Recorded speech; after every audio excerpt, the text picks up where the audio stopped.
جتنے دکھ اٹھائے ہیں ہم نے کلمہ گویوں سے،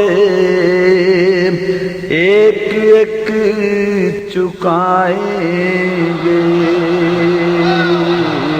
کچھ جاہل لوگ، کچھ ناسمجھ لوگ، کچھ بے پڑھے لوگ اپنے ایک نہ جانے کس جذبے کی تسلی کے لیے ہم سے اکثر و بیشتر مذاق بھی کرتے ہیں، پوچھتے بھی ہیں، مسخرہ پن بھی کرتے ہیں۔ سنا آپ کے امام زندہ ہیں؟ ارے پرانی مسئلہ ہے انگریزی کی کہ شیشے کے گھر میں رہنے والے کو دوسرے پتھر نہیں مارنا چاہیے۔ شیشے کے گھر میں رہنے والے کو دوسرے پتھر نہیں مارنا چاہیے۔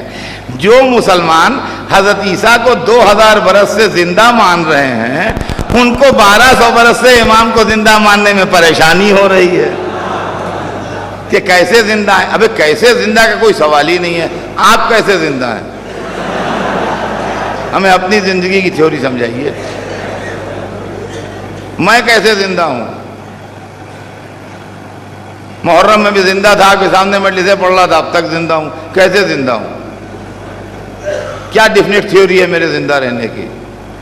تو عزیزان گرامی، نہ عمر، نہ صحت، نہ جوانی، نہ تندرستی، کوئی چیز زندگی کی گارنٹی نہیں ہے۔ آپ کہیں صاحب جوان ہیں کیسے نہ زندہ ہو؟ تو کیا جوان نہیں مر جاتے؟ آپ کہیں تندرست ہیں کیوں نہ زندہ رہیں؟ تو کیا تندرست نہیں مر جاتے؟ آپ کہیں صحت مند ہیں کیوں نہ زندہ رہیں؟ تو کیا صحت مند نہیں مر جاتے؟ تو زندہ رہنے کی کوئی ڈیفینٹ تھیوری نہیں ہے سوائے اس کے کہ اللہ زندہ رکھے ہوئے زندہ ہے۔ اس کے علاوہ کوئی معاملہ ہے ہی نہیں۔ کوئی اس معاملے میں دو جواب ہی نہیں ہے، ایک ہی جواب ہے کہ اللہ زندہ رکھے زندہ ہے، اس کی مرضی ہے زندہ ہے۔ تو جب ہم سب اللہ کی مرضی سے زندہ ہیں تو ایک سے ایک چور زندہ ہو، ایک سے ایک بدماش زندہ ہو، ایک سے ایک بے ایمان زندہ ہو، اور جس کے سجدے بندگی کی آبرو ہو وہی زندہ نہ ہو۔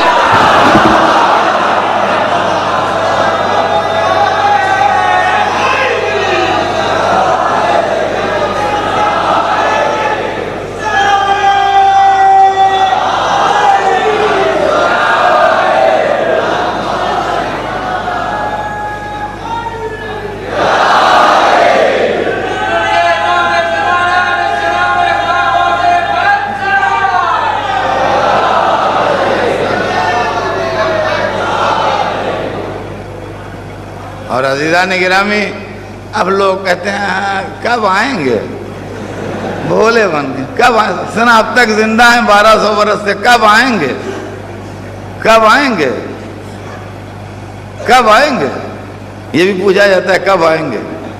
تو یہ اصل میں معلومات کے لیے نہیں پوچھتے، یہ ہم کو چڑھانے کے لیے پوچھتے ہیں۔ تو جو چڑھانے کے لیے پوچھے اس کو جواب بھی ویسے ہی دو۔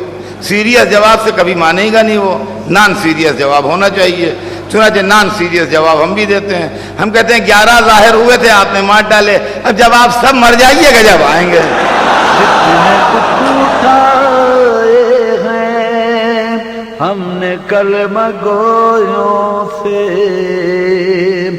ایک ایک چکائیں گے،